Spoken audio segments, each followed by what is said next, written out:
आज मेरा मन है कि मैं आपको भारत के इतिहास की ओर ले चलूं और इतिहास में भी 19वीं शताब्दी की ओर। 19वीं शताब्दी में 3 महापुरुष भारत में जन्म लेते हैं और वो अंतर्राष्ट्रीय ख्याति को प्राप्त करते हैं। 2 धार्मिक और दार्शनिक क्षेत्र में और 1 राजनैतिक क्षेत्र।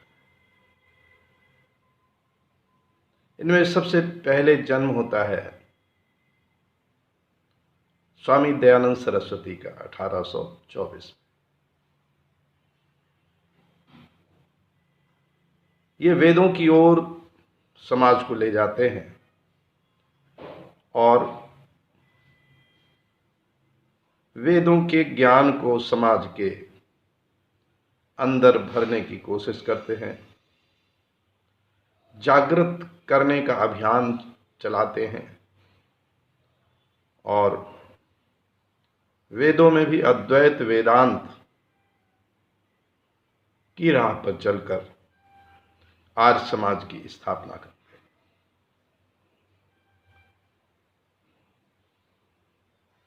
इन्हीं के लिए एक अंग्रेज लेखक ने कहा था कि अगर दयानंद सरस्वती भारत में पैदा न होते तो उस समय का जो भारतीय समाज था इतना मानसिक रूप से अंग्रेजों का दास बन चुका था कि उसमें स्वाभिमान समाप्त हो चुका था। और तब उस अंग्रेज राइटर ने लिखा है कि तब ऐसा होता कि भारत शायद स्वतंत्र भी न हो पाता। ये दयानंद सरस्वती ही थे जिन्होंने इंडिया फॉर इंडियंस कहा था, जिसको बाद में तिलक ने आगे बढ़ाया था। लेकिन मूलतः दयानंद सरस्वती ने भारतीयता को सशक्त किया। दूसरा नाम है, वो भी धर्म और दर्शन के क्षेत्र में, वो गुजरात से नहीं, वो बंगाल से हैं और चिरपरिचित नाम, विश्व प्रसिद्ध नाम, भारत को जिन पर आज भी गर्व है, स्वामी विवेकानंद। स्वामी विवेकानंद का व्यक्तित्व ऐसा था कि उनको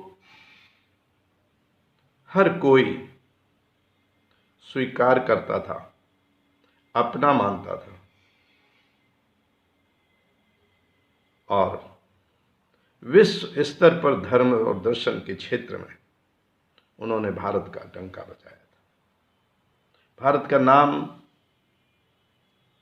विश्व पटल पर स्थापित किया था धर्म और दर्शन के क्षेत्र में।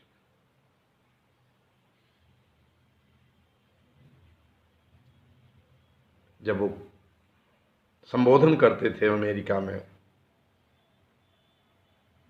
तो जहां कहते थे brothers and sisters of America, तो तमाम देर तक तालियां ही बजती रही थी।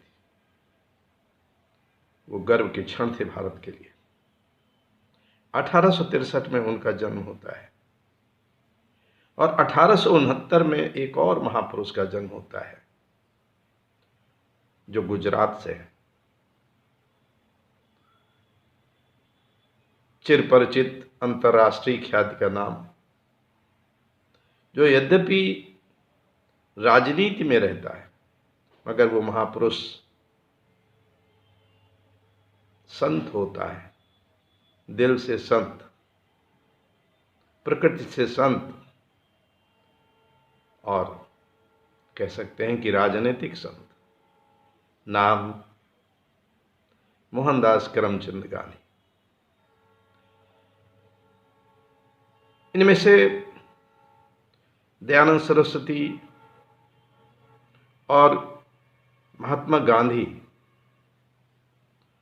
दो की मृत्यु हत्या से होती है। ये भी एक संयोग है। दयानंद सरस्वती को जहर दिया जाता है, जहर देने वाले को भी दयानंद माफ करते हैं। गांधी की हत्या की जाती है। स्वामी विवेकानंद भी बहुत कम आयु तक रह पाते हैं। 1863 में जन्म लेने के बाद 1902 में उनका इस संसार से गमन होता है। इस संसार को छोड़ते हैं और बताते हैं कि उनका हार्ट अटैक हुआ। मात्र 39 वर्ष की आयु। दयानंद सरस्वती भी 59 साल जीते हैं, 59 ईयर्स। इन तीन महापुरुषों ने 19वीं शताब्दी में ऐसा परिवर्तन किया भारत में। तत्कालीन पूरा बांग्लादेश, पाकिस्तान, ये सब मिलकर के ही इंडिया था। ऐसा परिवर्तन किया कि कोई समाज का अंग नहीं बचा था जिस पर इनका प्रभाव न हो।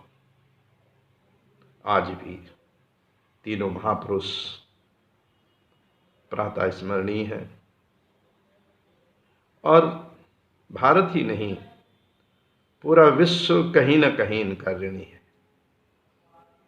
आज की चर्चा में ये उल्लेख मैं करना चाहता था, क्योंकि किसी भी देश को अपना इतिहास नहीं भूलना चाहिए। इतिहास वो संजीवनी है जिसको लेकर कोई भी कौम, कोई भी देश, कोई भी राष्ट्र मजबूत बनता है, शक्तिशाली बनता है। और यदि आप शक्तिशाली हैं तो आपका सम्मान होगा। शक्ति आवश्यक नहीं है कि वो राजनीतिक शक्ति हो, वो आर्थिक शक्ति हो, मगर धार्मिक और सामाजिक, आध्यात्मिक, वैज्ञानिक, ये शक्तियां बहुत जरूरी हैं। आइए, मेरा आह्वान है कि आप इन शक्तियों के लिए काम करें। आप आध्यात्मिक जागरण करें, आप सामाजिक जागरण करें। राजनीतिक जागरण करने वाले बहुत हैं, लेकिन धार्मिक और सामाजिक जागरण करने वालों की बहुत बहुत आवश्यकता होती है और दुनिया के हर समाज में आवश्यकता होती है। ऐसा नहीं है कि आपकी जरूरत यहाँ नहीं है, आपकी बहुत ज़रूरत है और आप ही वो व्यक्ति हो सकते हैं जो अपने आसपास काम करके और धीरे धीरे दूर तक आपकी ख्याति पहुंच सकती है। करके तो देखें, विश्वास करके देखें। आत्मविश्वास सबसे बड़ा विश्वास है और यदि आपके अंदर ये विश्वास पैदा हुआ कि आपको कुछ करना है, आपका समाज आपकी प्रतीक्षा कर रहा है कि आपके अंदर से वो ज्वाला प्रस्फुटित हो, ज्वाला निकले, जिससे समाज जगमग हो। तो देर किस बात की? आप ब्रह्म हैं, आप स्वयं परमात्मन हैं। आत्मा परमात्मा एक है। और थोड़ी देर के लिए मान लेते हैं कि आप में से कुछ नास्तिक हैं, उनको गॉड, ईश्वर, ब्रह्म से आपत्ति है। तो शब्द आपके अलग हो सकते हैं। वो जो विश्व में शक्ति व्याप्त है, उसका नाम आप कुछ रखें, या आवश्यक नहीं कि आप उसका नाम भी रखें। वो तो निराकार शक्ति है, और वो शक्ति नहीं कहती कि उसका नामकरण किया जाए। अलग अलग समाज अपनी सुविधा अनुसार नामकरण करते रहते हैं, और विज्ञान भी सतत शोध में लगा हुआ है। ऐसा नहीं कि विज्ञान ने कोई चीज नहीं मानी, क्योंकि विज्ञान का तो अभी शोध ही जारी है। जिस तरह से यूनिवर्स पर यूनिवर्स,